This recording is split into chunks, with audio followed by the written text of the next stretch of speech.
Hi hello नमस्कार सर्वांना. शुभ सोमवार सगळ्यांना. आणि मस्त असे देवांना आज सगळ्यांना स्नान घालून झालेलं आहे. आता फुलं वाहून घेते आहे. फुलं वाहून झाली ना की मग माझी देवपूजा कंप्लीट होते. तर मग इथे देवांना सगळे फुलं वगैरे वाहून घेतली आणि मग आपल्या वास्तुदेवतेला वगैरे नमस्कार करून घेतलेला आहे. आणि गोकर्णाला पण आज फुलं आलेले, एक सफेद आलेला आणि एक ब्ल्यू आलेला, व्हाईट आणि ब्ल्यूमध्ये. तर मग ते सुद्धा काढले. उंबरठ्याला हळदीचं लेपन असतंच, त्याला फुलं वाहून घेतली. वास्तुदेवतेला नमस्कार केला. मग हॉलमधलं सगळं आवरून घेतलं. पूजेला जे साहित्य काढलेलं ते भांडे वगैरे ते सगळं नेऊन ठेवलं. आता हॉलमधलं झालेलं आहे. आता किचन ओटा नाश्ता वगैरे करून झालेला आहे. शाळेत गेले. सुपरविजन होती, 10वीचा पेपर चालू आहेत ना त्याचे. मग इकडे मी भांडे वगैरे माझं किचनमधलं जे काम आहे ते सगळं कंप्लीट करून घेतलेलं आहे. तर इथे बघा भांडे आता झालेत ऑलमोस्ट. ते एकदा आवरलं ना की मग दुसऱ्या कामाला हात लावायला काही हरकत वाटत नाही, म्हणजे दगदग पण होत नाही, मग आरामात होतं सगळं. आता किचन वगैरे कंप्लीट झालं आहे. आता थोडा वेळ रिलॅक्समध्ये बसले, फॅन लावलं आहे आणि मस्त असा रामफल पिकलेला, तर तो आधी खाऊन झाला पाहिजे तरी. आणि हे घरचंच आहे बरं का, खूप छान आणि टेस्टी लागत होते, भारी पिकलेले. आणि चला आता थोडा वेळ बसते आणि मग खिडकी साफसफाई करू. तिन्ही किचन, बेडरूम आणि हॉलच्या खिडक्या साफसफाई करायच्या.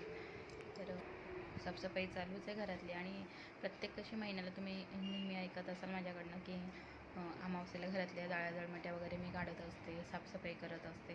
तर तेच मी केलं आहे. तसं काही एवढी घरात हे नसते, पण एक आपला असं हात फिरवला तरी आपल्याला महिलांना बरं वाटतं. तर चला, बाईचं जीवनच आहे. तर आजचा मिशन होता माझा स्लायडिंग, तिन्ही रूमच्या म्हणजे किचन, बेडरूम आणि हॉल तिन्ही ठिकाणच्या स्लायडिंग पुसायच्या होत्या. तर इथे न्यूजपेपर असतात ना ते घेतलेले, त्याच्याने खूप छान स्लायडिंग पुसली जाते, साफ निघते एकदम, काच असते ना त्यामुळे. तर इथे बॉटल घेतलेली, त्यामध्ये पाणी भरलेलं, स्प्रेची बॉटल आहे, त्याने स्प्रे करत करत एकीकडे न्यूजपेपरने ते सगळं पुसून घेतलेलं आहे. आणि सध्या हे तुम्ही पाहताय ना, हे हॉलमधलंच आहे. त्यानंतर मग काय केलं, बेडरूम आणि किचनचं नाही घेतले शूटिंग, कारण की ना खूप वेळ जातो, म्हणजे पटापट जिथे काम आवरतात मग तिथे जर व्हिडिओ करत घेतले ना तर खूप वेळ जातो, मग त्यामुळे नाही घेतलं. आणि मग व्हिडिओ मोठी झाली की पाहणारे पण कंटाळतात.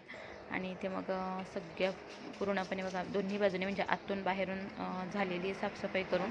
आणि ही जाळीची जी एक खिडकी असते ना, तर त्यावर कपडा मारून घेतला फक्त, कारण पाणी तर काही ते आरपार निघत होतं. अशा प्रकारे सगळी साफसफाई झालेली आहे. ते तांदूळ भिजत घातलेले ना, मागच्या व्हिडिओमध्ये तुम्ही पाहिलेलेच, ते आता सुकट टाकलेले आहेत फॅनखालीच. तर पापड्यासुद्धा बनवायच्या आहेत ना होळीला, त्यासाठी. आणि व्हिडिओ काही कंप्लीट करायची लक्षातच राहिली नव्हती, तर रात्री जेवणाला बसलो ना तेव्हा व्हिडिओ कंप्लीट केलेली आहे मी. तर म्हणजे हा व्लॉग पूर्ण होईल. तर इथे जेवणामध्ये पुऱ्या बनवल्या, श्रीखंड आणलेलं ह्यांनी, पालक पनीर आणि दाल पालक बनवले, कारण की मुलाला पालक पनीर आवडतो आणि ह्यांना दाल पालक आवडते असं बनवलेलं. तर व्हिडिओ पाहिल्याबद्दल सगळ्यांच्या अगदी मनापासून धन्यवाद. व्हिडिओ आवडल्यास लाईक नक्की करा, कमेंट करत चला, आणि नवीन असतील त्यांनी सबस्क्राईब